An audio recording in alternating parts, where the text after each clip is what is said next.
ಪಗು ಹಳಕಟ್ಟಿಯವರು. ಅವರನ್ನ ವಚನ ಪಿತಾಮಹ ಅಂತ ಕರೀತಾರೆ.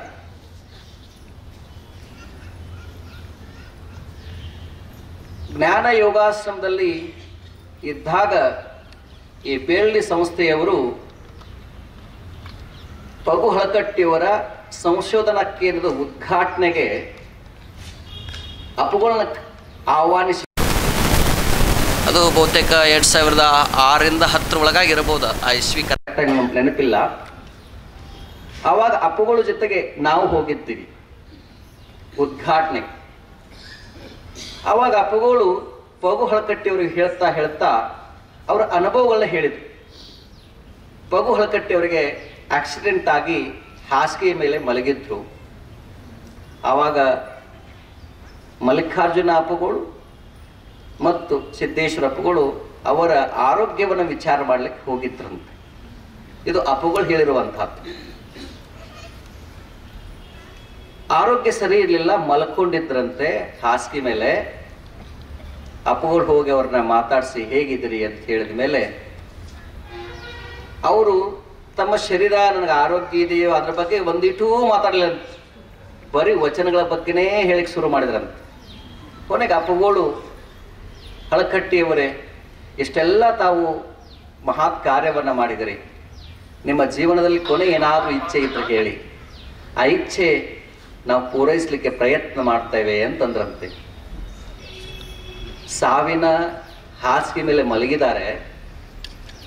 ಆವಾಗ ಪಗು ಹಳಕಟ್ಟಿಯವರು ತೆಲ್ದುಮ್ ಹತ್ತಿರ ಕೈ ಆಡ್ಸಕ್ಕೆ ಶುರು ಮಾಡಿದ್ರಂತೆ.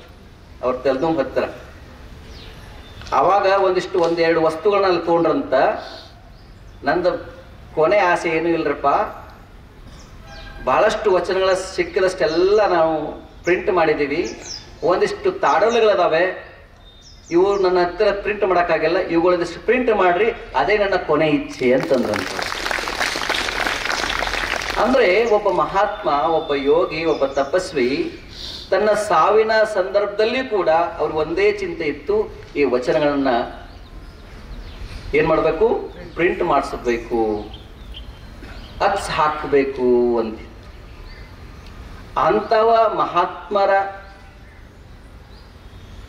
ಮಹಾನ್ ತ್ಯಾಗದಿಂದ ಇವತ್ತು ನಮಗೆ ವಚನಗಳು ದೊರಕಿವೆ. ಇಂತಹ ಪಗು ಹಳಕಟ್ಟಿಯವರು ಆರಂಭದಲ್ಲಿ ಅವರ ಗೆಳೆಯರ ಮನೆಗೆ ಹೋದಾಗ ಅಡುಗೆ ಮನೆ, ಪೂಜಾ ಮನೆ ಎಲ್ಲ ತೋರ್ಸಾಕತ್ತಿದ್ರಂತ. ಅವಾಗ ಪೂಜಾ ಮನೆಗೆ ಹೋದಾಗ ಒಂದಿಷ್ಟು ತಾಡೋಲೆಗಳು ನೋಡಿದ್ರಂತೆ, ಓಪನ್ ಮಾಡಿದ್ರಂತ. ಅದ್ಭುತವಾಗಿರುವಂಥ ಸಾಹಿತ್ಯ ಇತ್ತಂತೆ. ಆವಾಗ ಅವ್ರಿಗೆ ಇದು ವಚನಗಳಂತ ಗೊತ್ತಾಯ್ತಂತೆ. ಅದನ್ನು ಪ್ರಿಂಟ್ ಮಾಡಿಸ್ಬೇಕು ಅಂತ ಹೇಳಿ ಎಲ್ಲಿ ಪ್ರಿಂಟ್ ಮಾಡಿಸ್ಬೇಕು ಅಂತ ಯೋಚನೆ ಮಾಡಿದಂತೆ. ಅವಾಗ ಕರ್ನಾಟಕದಲ್ಲಿ ಪ್ರಿಂಟಿಂಗ್ ಪ್ರೆಸ್ ಇರಲಿಲ್ಲ, ಒಂದೇ ಒಂದು ಪ್ರಿಂಟಿಂಗ್ ಪ್ರೆಸ್ ಇತ್ತು ಮಂಗಳೂರಲ್ಲಿ, ಅದು ಬಾಸೆಲ್ ಮಿಷನ್ ಪ್ರಿಂಟಿಂಗ್ ಪ್ರೆಸ್ ಅಂತ ಇತ್ತು. ಆ ಮಂಗಳೂರಿಗೆ ಹೋಗಿ ಆ ಎಲ್ಲ ವಚನಗಳು ಅದೇ ತಾಡಲು ತೊಗೊಂಡು ಹೋಗಿ ಅವ್ರಿಗೆ ಕೊಟ್ಟು, ಇವೊಂದಿಷ್ಟು ಅಚ್ ಮಾಡಿಕೊಡಿ ಅಂದರೆ ಪ್ರಿಂಟ್ ಮಾಡಿಕೊಡಿ ನಮಗೆ ಅಂತ ಹೇಳಿ ದುಡ್ಡು ಕೊಟ್ಟು ಬಂದ್ರಂತೆ. ಆಯಿತು ಅಂಥೇಳಿ ಅವರು ಆರ್ಡರ್ ತೊಗೊಂಡು ದುಡ್ಡು ಸ್ವೀಕಾರ ಮಾಡಿಕೊಂಡು ಕಳಿಸ್ತೀವಿ ಅಂತ ಹೇಳಿದ್ರಂತೆ. ಒಂದು ತಿಂಗಳಾದರೂ ಅವು ಪ್ರಿಂಟಾಗಿ ಬರಲಿಲ್ಲಂತೆ. ಕೊನೆಗೆ ಇವರೊಂದು ಕಾಗದ ಪತ್ರ ಬರೆದ್ರಂತೆ. ಕೊನೆಗೆ ಆ ತಾಡೋಲೆ ಮತ್ತು ಒಂದು ಲೆಟ್ರು, ಒಂದು ಪತ್ರ, ಅದ್ರ ಜೊತೆಗೆ ಹೆಂಗೆ ಇದ್ದು ಹಂಗೆ ವಾಪಸ್ ಕಳಿಸಿದ್ರಂತೆ. ಆ ಕಾಗದದಲ್ಲಿ ಏನಿತ್ತು ಅಂತಂದ್ರ, ಪಗು ಹಳಕಟ್ಟಿಯವರೇ, ನೀವು ಕಳಿಸಿರುವಂಥ ತಾಡೋಲೆಯನ್ನು ಅವೇನು ಅಚ್ಚು ಮಾಡಿ ಕೊಟ್ಟಿದ್ರಿ, ಅದನ್ನು ನೋಡಿದಿವಿ, ಅದರಲ್ಲಿ ಅಮೂಲ್ಯವಾಗಿರುವಂತಹ ಶಾಸ್ತ್ರ ಇದೆ, ಅದ್ಭುತವಾಗಿರುವಂತಹ ತತ್ವಜ್ಞಾನ ಅದರಲ್ಲಿದೆ. ಈ ತತ್ವಜ್ಞಾನಗಳನ್ನ ಶರಣರೇನು ಕೊಟ್ಟಿದ್ದಾರೆ, ಏನು ಬರೆದಿದೆ, ಅವುಗಳನ್ನ ಒಂದೊಂದೊಂದು ಓದ್ತಾ ಹೋದ್ರೆ ನನ್ನೊಳಗೆ ಬಹಳ ರೋಮಾಂಚನ ಉತ್ಪತ್ತಿ ಆಯಿತು, ನನ್ನೊಳಗೆ ಒಂದು ಹೊಸ ಬೆಳಕು ಕಾಣ್ಲಿಕ್ಕೆ ಶುರುವಾಯಿತು. ಆದರೆ ನಾವು ಕ್ರಿಶ್ಚಿಯನ್ರು, ನಮ್ಮ ಉದ್ದೇಶ ಈ ಭಾರತ ದೇಶದಲ್ಲಿ ನಮ್ಮ ಧರ್ಮವನ್ನು ಪ್ರಚಾರ ಮಾಡಲಿಕ್ಕೆ ಬಂದವರು, ಬೇರೆ ಧರ್ಮವನ್ನ ಸಾಹಿತ್ಯವನ್ನು ನಾವು ಪ್ರಿಂಟ್ ಮಾಡಿ ಕೊಡೋದಿಲ್ಲ ಅಂತೇಳಿ ಅದಕ್ಕೆ ವಾಪಸ್ ಕಳಿಸ್ತೀವಿ ಅಂತಂದ್ರಂತ. ಅದನ್ನು ನೋಡಿದಂತ ಪಗು ಹಳಕಟ್ಟಿಯವರಿಗೆ ತುಂಬಾ ಅಂದ್ರೆ ತುಂಬಾ ದುಃಖ ಆಯ್ತಂತೆ, ಅಷ್ಟೇ ಖುಷಿನೂ ಆಯ್ತಂತೆ, ಸಂತೋಷನೂ ಆಯ್ತಂತೆ. ಅಂದ್ರೆ ಇದರಲ್ಲಿ ಅದ್ಭುತವಾಗಿರುವಂತಹ ಸಾಹಿತ್ಯ ಇದೆ ಅನ್ನೋದನ್ನ ತಿಳ್ಕೊಂಡು ಅವರು ತಮ್ಮ ಆಸ್ತಿ ಪಾಸ್ತಿ ಎಲ್ಲವನ್ನ ಮಾಡಿ ಹಿತಚಿಂತಕ ಅನ್ನುವಂತ ಒಂದು ಪ್ರಿಂಟಿಂಗ್ ಪ್ರೆಸ್ ಅನ್ನು ಶುರು ಮಾಡಿದ್ರು. ಹಿತಚಿಂತಕ ಅಂತ, ವೆಲ್ ವಿಷರ್ ಅಂತ ಶುರು ಮಾಡಿ ಆ ವಚನಗಳನ್ನ, ತಾಡೋಲೆ ವಚನಗಳನ್ನ ಪುಸ್ತಕ ರೂಪದಲ್ಲಿ ತರಲಿಕ್ಕೆ ಶುರು ಮಾಡಿದರು. ಕೆಲವರು ಆ ವಚನ ತಾಡೋಲೆಗಳು ಮನೆಯಲ್ಲಿ ಪೂಜೆ ಮಾಡ್ತಾ ಇದ್ರು. ಅದು ಕುಂಕುಮ ವಿಭೂತಿ ಹಸ್ತ, ಯಾಕಂದ್ರೆ ಶರಡು ಕೊಟ್ಟಾರ. ಹಿಂದೆ ನಮ್ಮ ಅಜ್ಜಾಜಿ ಮನೆಯಾಗ ಆ ಮನೆಯಲ್ಲಿ ಅಮೂಲ್ಯ ರತ್ನ ರೀತಿ ಕಾಪಾಡಿದ್ರು ಅದನ್ನು. ಅದ್ರಲ್ಲಿ ವಚನಗಳಿದ್ದು ಆ ಜನಗಳಿಗೆ ಗೊತ್ತಿರಲಿಲ್ಲ, ಅದೇ ಓದ್ತಾ ಇರಲಿಲ್ಲ. ಯಾರೋ ಹಿರಿಯರು ಕೊಟ್ಟಿದ್ದಾರೆ 900 ವರ್ಷಗಳ ಹಿಂದೆ, 800 ವರ್ಷಗಳ ಹಿಂದೆ, ಅದನ್ನ ಯಾಕೆ ತೆಗೆದು ನೋಡೋದು, ಹಂಗ ಇರಲಿ ಅಂತ. ಆದ್ರೆ ಇದನ್ನ ಅಡ್ಡಂತ ಪಗೋಳ ಕಟ್ಟಿಯವರು ಪ್ರತಿಯೊಬ್ಬರು ಮನೆಗೆ ಹೋಗ್ಲಿಕ್ಕೆ ಶುರು ಮಾಡಿದ್ರಂತೆ.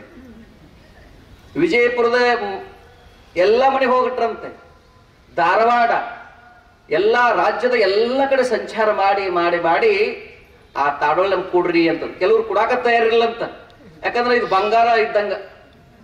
ಅವ್ರಿಗೆ ಕಾಡಿ ಬೇಡಿ ಅವ್ರಿಗೆ ಕನ್ವಿನ್ಸ್ ಮಾಡಿ ರಿಕ್ವೆಸ್ಟ್ ಮಾಡಿ ಕೈಕಾಲು ಹಿಡ್ಕೊಂಡು ಕೊಡ್ರಿ ಅಂತ ದುಡ್ಡು ಕೊಟ್ಟು ಇಸ್ಕೊಂಡು ಬಂದ. ಟ್ರಕ್ ಗಟ್ಲೆ,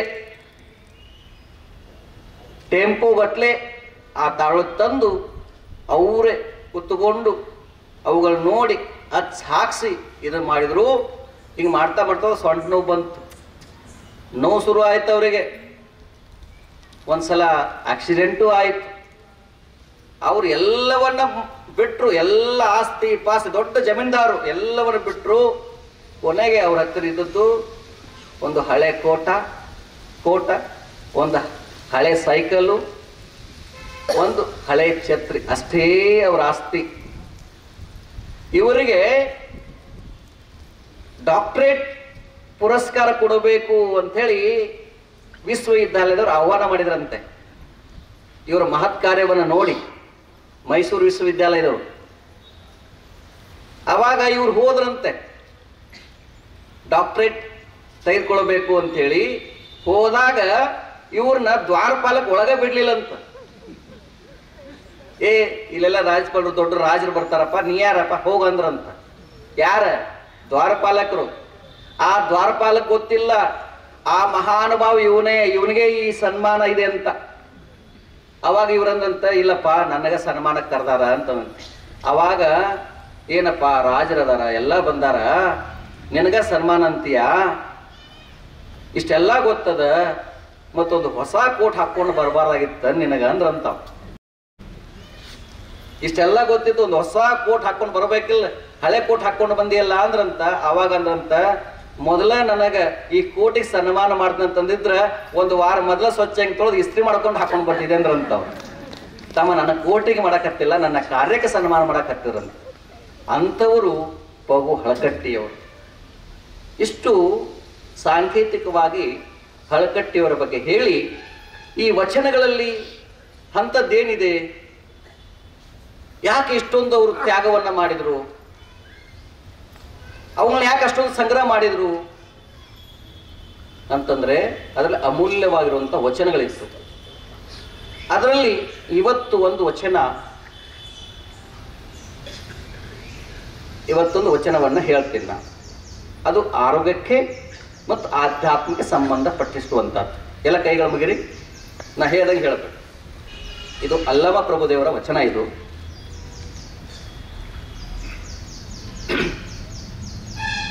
ತನುವ ತೋಂಟವ ಮಾಡಿ ಮನವ ಗುದ್ದಲಿ ಮಾಡಿ ಅಗೆದು ಕಳೆದೆನಯ್ಯ ಭ್ರಾಂತಿಯ ಬೇರ ಒಡೆದು ಸಂಸಾರ ಹೆಂಟೆಯ ಬಗಿದು ಬಿತ್ತಿದೆನಯ್ಯ ಬ್ರಹ್ಮ ಬೀಜವಾಂ ಅಖಂಡ ಮಂಡಲವೆಂಬ ಭಾವಿ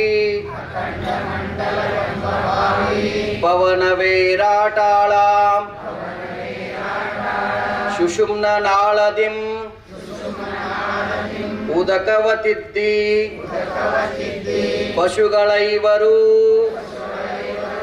ಹಸಗೆಡಿಸಿಹರೆಂದು ಸಮತೆ ಸೈರಣೆ ಎಂಬ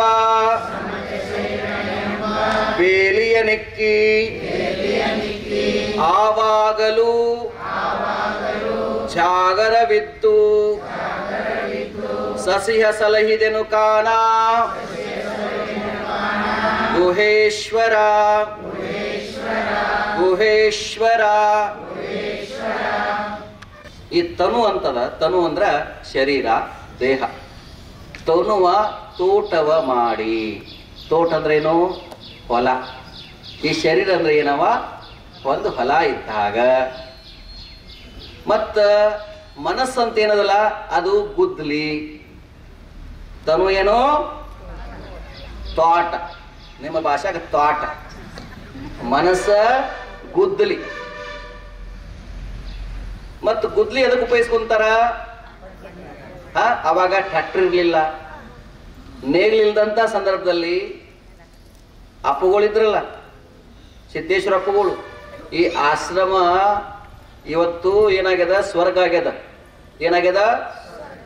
ಅವಾಗ ಅಪ್ಪುಗಳು ಈ ಆಶ್ರಮದ ಜಾಗವನ್ನು ಖರೀದಿ ಮಾಡಿದಾಗ ಇಲ್ಲಿ ರಟ್ಪಟ ಕಳ್ಳಿತ್ತು, ಇಲ್ಲಿ ಏನೇನೂ ಇರ್ಲಿಲ್ಲ, ಸ್ಮಶಾನಕ್ಕಿಂತ ಕೆಟ್ಟದಾಗಿತ್ತು.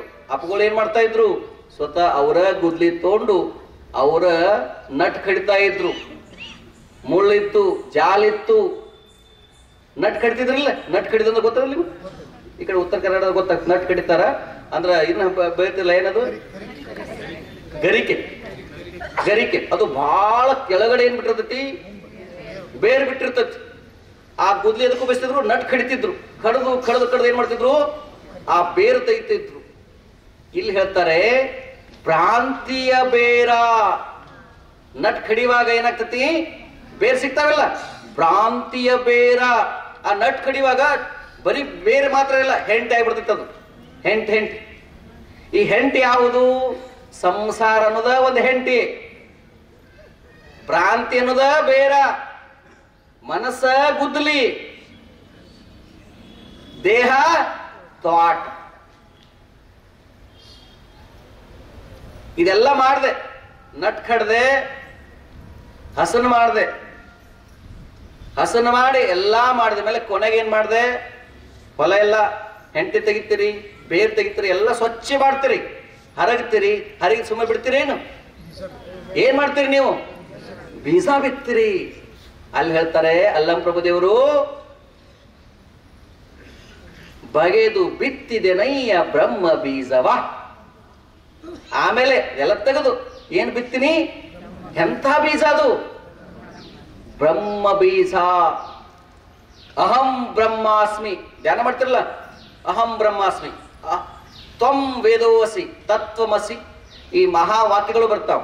4 ವೇದಾಂತದಲ್ಲಿ 4 ವೇದಗಳು, ಚತುರ್ವೇದಗಳು ಅಂತ ಇರ್ತಾರೆ. ಯಾವವು? ಋಗ್ವೇದ, ಯಜುರ್ವೇದ, ಸಾಮವೇದ, ಅಥರ್ವ ವೇದ ಅಂತ ಕರೀತಾರೆ. ಋಗ್ವೇದ ಏನ್ ಹೇಳ್ತದೆ? ಅದ್ರಲ್ಲಿ ಐತರೇಯ ಉಪನಿಷತ್ ಅಂತ ಬರ್ತದೆ. ಅದೇನ್ ಹೇಳ್ತದೆ? ಪ್ರಜ್ಞಾನಂ ಬ್ರಹ್ಮ ಅಂತ. ನಿಮ್ಮ ಪ್ರಜ್ಞೆಯೇ, ನಿಮ್ಮ ಚೈತನ್ಯವೇ ಬ್ರಹ್ಮ ಅಂತ. ಯಾವ್ದು ಹೇಳ್ತದೆ? ಋಗ್ವೇದ ಐತರೇಯ ಉಪನಿಷತ್ ಬರ್ತದೆ. ಐತರೇಯ ಉಪನಿಷತ್ ಗೊತ್ತಲ್ಲ? ಅದ ಆದ ಮೇಲೆ ಯಜುರ್ವೇದ ಹೇಳ್ತದೆ. ಅದರಲ್ಲಿ ಬೃಹದಾರಣ್ಯಕ ಉಪನಿಷತ್ ಅಂತ ಬರ್ತದೆ. ಅದನ್ನ ಹೇಳ್ತತಿ ಅಹಂ ಬ್ರಹ್ಮಾಸ್ಮಿ ಅಂತ. ಅದನ್ನ ಹೇಳ್ತಾರೆ ಅಹಂ, ನಾನೇ ಬ್ರಹ್ಮ ಅಂತ. 3ನೇದು ಸಾಮವೇದ, ಚಾಂದೋಗ್ಯ ಉಪನಿಷತ್ ಅಂತ ಬರ್ತದೆ. ಅದ್ರಲ್ಲಿ ಹೇಳ್ತತಿ ತತ್ವಂ ಮಸಿ, ನೀನೇ ಅವನು, ಅವನೇ ನೀನು ಅಂತ. ಕೊನೆಗೆ ಅಥರ್ವ ವೇದ, ಮಾಂಡೋಕ್ಯ ಉಪನಿಷತ್ ಬರ್ತದೆ. ಅಲ್ಲಿ ಹೇಳ್ತತಿ ಐಂ ಆತ್ಮ ಬ್ರಹ್ಮ ಅಂತ ಹೇಳ್ತದೆ. ನೀನು ಬ್ರಹ್ಮವೇ.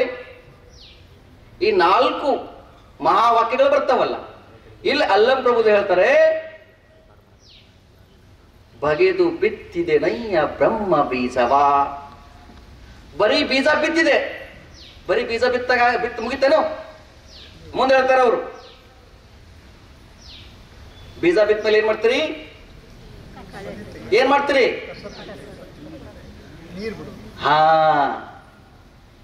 ನೀರು ಬಿಡಬೇಕಾದ್ರೆ ಎಲ್ಲಿಂದ ಬಿಡ್ತಿದ್ರಿ? ನೀರ್ ಮೊದಲು ಎಲ್ಲಿ ಸಿಗ್ತಿತ್ತು? ಬಾವ್ಯಾಗ. ಇಲ್ಲಿ ಬಾವಿ ಯಾವುದು? ಈ ದೇಹ ಅನ್ನುವ ಒಂದೊಂದು ಹೇಳ್ಕೋತ ಬಂದ್ರು. ಇದು ಮಂತ್ರ ಅನ್ನ ಬೀಜ, ಓಂ ನಮಃ ಶಿವಾಯ, ಇದೊಂದು ಬೀಜ. ಇಲ್ಲಿ ಏನ್ ಬೇಕು? ಭಾವಿ ಅದಲ್ಲ. ಮತ್ತೆ ಇಲ್ಲಿ ಭಾವಿ ಯಾವುದು? ಅಖಂಡ ಮಂಡಲವೆಂಬ ಭಾವಿ ಅಂತಂದ್ರು ಅವರು. ಯಾವುದು? ಈ ಅಖಂಡ ಮಂಡಲ ಇದಲ್ಲ, ಇದು ಏನಿದು? ಭಾವಿ. ಮತ್ತು ಭಾವಿ ಅಖಂಡ ಮಂಡಲದ ಭಾವಿ ಆದ್ರೆ ನೀರ್ ಸೇದಬೇಕಲ್ಲ. ಅವಾಗ ನೀರ್ ಸೇದಕ್ಕೆ ಏನಿತ್ತು? ಏನ್ ಮಾಡ್ತಾ ಇದ್ರು? ರಾಟಿ ಉಪಯೋಗಿಸ್ತಾ ಇದ್ರು. ಏನ್ ಉಪಯೋಗಿಸ್ತಾ ಇದ್ರು? ರಾಟಿ ಗೊತ್ತಲ್ಲ, ನೀರ ಕೆಳಗಡೆ ಕಟ್ಟಿ ಬಿಡೋದು ಹಿಂಗೆ ಎಳಿತಿದ್ರು. ಇಲ್ಲಿ ಯಾವುದು ರಾಟಿ? ಪವನವೇ ರಾಟಾಳ. ಪವನ ಅಂದ್ರೆ ಏನು? ಗಾಳಿನೇ. ಇದು ರಾಟಿ. ರಾಟ ಆಯ್ತು. ಆವಾಗ ಮತ್ತು ನೀರ್ ಹಾಸ್ಬೇಕಲ್ಲ, ಕೌಲಿ ಮಾಡ್ಕೋಬೇಕಲ್ಲ. ಇಲ್ಲಿ ಆ ಕೌಲಿ ಯಾವುದು? ಈಗ ನೀವು ನೀರ್ ಸೇದಿದ್ರಿ, ನೀರ್ ಮ್ಯಾಗಿಟ್ರಿ, ಅಲ್ಲಿ ಬೀಜ ಬಿತ್ತು. ಬೀಜ ಹತ್ರ ಹೋಗ್ಬೇಕಂದ್ರೆ ಏನ್ ಬೇಕ? ಒಂದು ಕಾವಲಿ ಮಾಡ್ಕೋಬೇಕಲ್ಲ. ಕಾವಲಿ ಅಂತಲ್ಲ ಏನಂತೀರಿ ನೀವು? ಕವಲುದಾರಿ ಅಂತಿರಲ್ಲ. ಅಲ್ಲಿ ಯಾವುದು? ಸುಷುಮ್ನ ನಾಳದಿಂ ಉದಕವತಿದ್ದಿ. ಎಲ್ಲದ ಬಾಳ ಸುಷುಮ್ನ ನಾಳ ಅಂತದ. ಅದ್ರ ಮೂಲಕ ಏನ್ ಮಾಡ್ಬೇಕು? ನೀರನ್ನ ಹಾಸಬೇಕು ಅಂತಂತಾರ.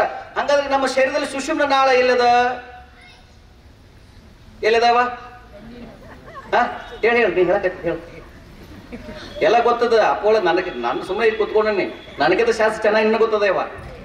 ಯಾಕ ನೀವೆಲ್ಲ ಇಡೀ ಬದುಕನ್ನ ಅಪ್ಪೋಳ ಸಾನ್ನಿಧ್ಯದಲ್ಲಿ ಕಳೆದವರು. ಸುಷುಮ್ನ ನಾಳ ಅಂತಂದ್ರೆ ನಮ್ಮ ಶರೀರದಲ್ಲಿ ಈ ಬಲ ಮೂಗು ಮತ್ತು ಎಡ ಮೂಗದಲ್ಲ, ಬಲ ಮೂಗು ಏನದಲ್ಲ, ಈ ಬೆಳೆ ತೊಂಬರಿಲಿ, ಈ ತೋರ್ ಬೆಳೆ ತೆಗಿತೊಂಬರಿ, ಮೂಗಿನ ಮುಂದೆ ಇಟ್ಕೊಳ್ರಿ. ಉಸಿರು ಹೊರ ಹಾಕ್ತೇವ.